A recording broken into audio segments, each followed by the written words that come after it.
So the next model I want to feature is this Mini Cooper S 3-door. Okay, so Mini Cooper S is always the iconic model in the Mini family. Okay, because Mini Cooper S is considered the most compact Mini Cooper that you can buy in Malaysia. So Mini Cooper S in Malaysia actually offers in different types of variants. They also have an electric variant as well as a petrol. So the model in front of me right here is the Mini Cooper S 2-liter turbo petrol variant. Okay, and it is finished in a 3-door form. On that side, there is a 5-door version. But in my opinion, if you are looking for Mini Cooper S, I think the 3-door version is best suits its characteristic, because Mini Cooper S is very compact. So if you put the other 2-door at the back, it may look slightly awkward in terms of the proportion, but the 3-door proportion just perfect in my opinion. So now let's briefly go through the car. Okay, let's go through the technical specification of the car first. In this case, I would like to open the front bonnets. Same like the operation in BMWs, you need to pull 2 times on the latch at the driver's side. And for your information, this codename F66 generation of the Mini Cooper S is considered a heavily revised compared to the previous generation F56. Okay, so you can see that the design details doesn't change so much compared to the previous gen. Even at the front fascia design, as you can see, the Aceman and even the Countryman that I featured not too long ago are already going through a very angular and very sharp headlight design, whereas in the Mini Cooper S, they're still going for a more cuter design. So when you pop open the hood, because this is a clamshell bonnet, so the headlight doesn't go with the bonnet itself. Instead, as you can see, the bonnet has a cut line dedicated for the headlight cluster itself, and this headlight may be a bit more expensive to repair if you damage it. So under the bonnet right here is a B48 2-liter turbo engine. Okay, so it generates 204 horsepower and 300 Newton meters of torque. 0 to 100 takes 6.6 seconds. Okay, slightly slower than the electric model of the Countryman, because electric cars always have an instant torque. And because this is a clamshell bonnet, as you can see, it extends to the side fenders of the car, which looks very special. So here's the engine bay, very compact. You can see that the engine basically filled the entire engine bay. So there's not much space for you to do any add-ons. Okay, so here there's a front radar for your advanced driver assistance features. And the S, as I mentioned, if it's finished in green, it is meant to be an EV model. So the EV model of the Mini Cooper S is codenamed as J01. That platform is in collaboration of Mini Cooper with Great Wall Motor. Okay, but this is a proper Mini Cooper platform which is shared with BMW models as well. It's a front-wheel drive platform. Okay, so the bonnet is rather heavy to operate because of the clamshell design. So for the exterior styling, as you can see, it has a mixture of body color as well as gloss black design. So it looks very nice and very cute. So this is a side profile of the Mini Cooper S 3-door. As you can see, if it's a 3-door, the door is slightly longer in dimension compared to the 5-door right there. So in my opinion, I think that the 3-door has a better proportion. For the rims right here, it has a 18-inch finish in dual tones. Sizes are 215, 40, R18. Front and rear share the same dimensions. You get front and rear disc brakes. So this being a 3-door version, so the doors right here is finished in a frameless design, which gives it a bit more lifestyling design. And there's a Mini Cooper welcoming paddle light. It is integrated at the side mirrors. So at the rear, compared to the previous generation F56 Mini Cooper S, they have redesigned the entire tail light section. Now it's a more angular design. As you can see, it has a Union Jack kind of design because Mini Cooper is originated in United Kingdom, which is a British car brand. There's a Cooper S name printed on the gloss black panel. And this being a petrol variant, obviously there's an exhaust tip underneath, but it is hidden. And there's a reverse light. And for the taillight section, as all the new generation Mini models, you can actually customize 3 different kind of taillights design by controlling it in the infotainment system.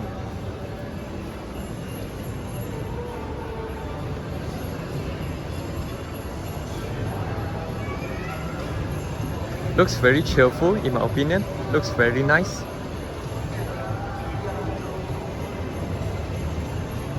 So what do you think about the 3-door design? It looks very funky in my opinion.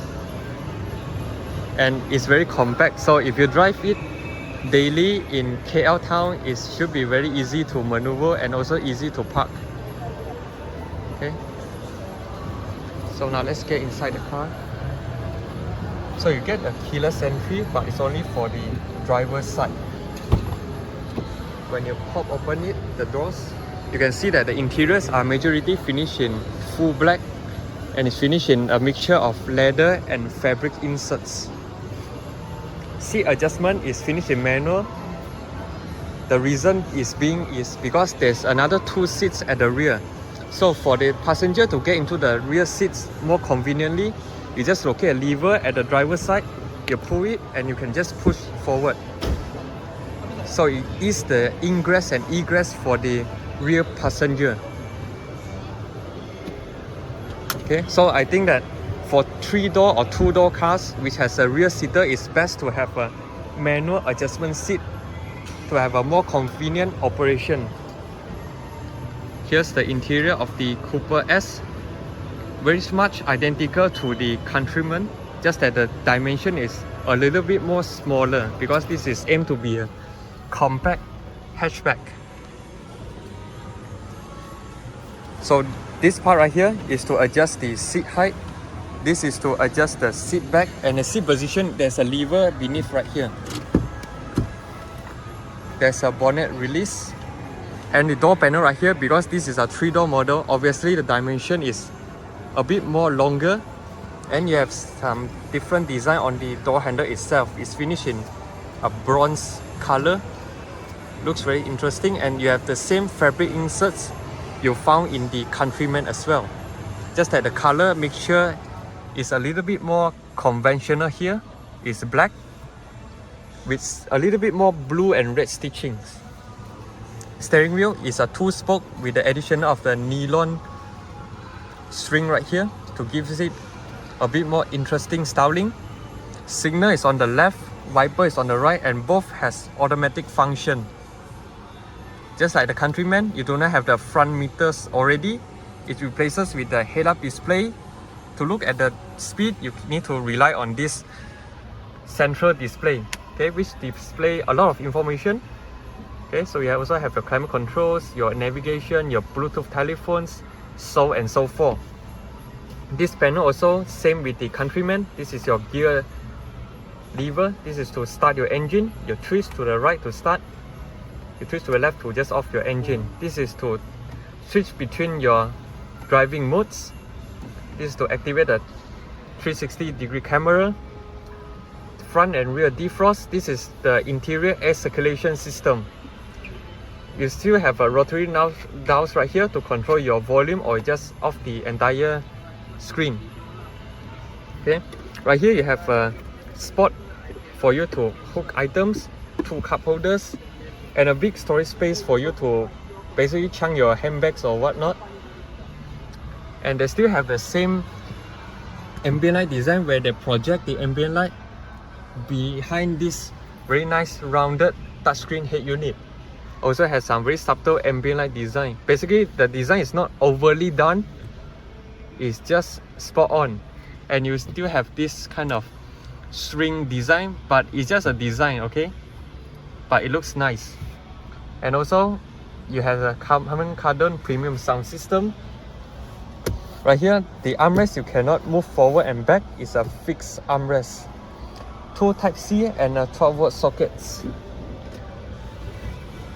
Okay, let me adjust itself. And you have a frameless rear view mirror. Okay, this is your active safety system. You have a sun visor with a venting mirror without the light, and the size is very cute, quite small, because the roof line of this car is very low as well. And you have a grip handle only for the passenger side. Okay, here's the rear room. Okay, it's very hard to get inside, so I will not show it because it's rather difficult to go in my opinion. And the door lock and lock standard is only for the driver's side. I would appreciate it if they make the same buttons for the passenger as well, so that both can adjust the door lock and unlock more conveniently. There's the door pockets. Window controls only have 2 because it's a 3-door. Obviously only the front 2 windows can be rolled down and up. You have a mini door sills.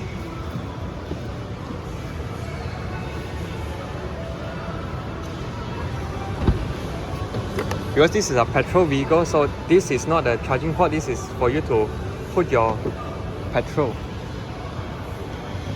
To pop open the boot, very simple, just like any other hatchback vehicle, just that it doesn't have a power boot. Boot space is very compact because this is not meant to be a family car, okay? It's a weekend car or even your second or third car. This is for you to go for your morning drives, your Genting run, or even bring your loved ones for a trip. So down here is some storage space for you to store your emergency kit and some privacy items. So there are no spare tires. You can fold down the rear seats by just pulling these 2 levers right here. It folds 60-40 split so that you can load more cargo inside.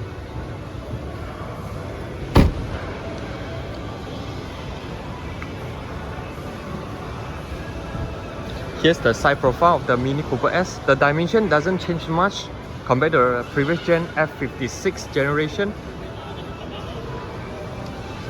So yeah, it's my short walk around video regarding to this 2024 Mini Cooper S 3-door. If you have any comments, you can comment down below and let me know what you think about this car. Okay, I will see you in my next video. Cheers.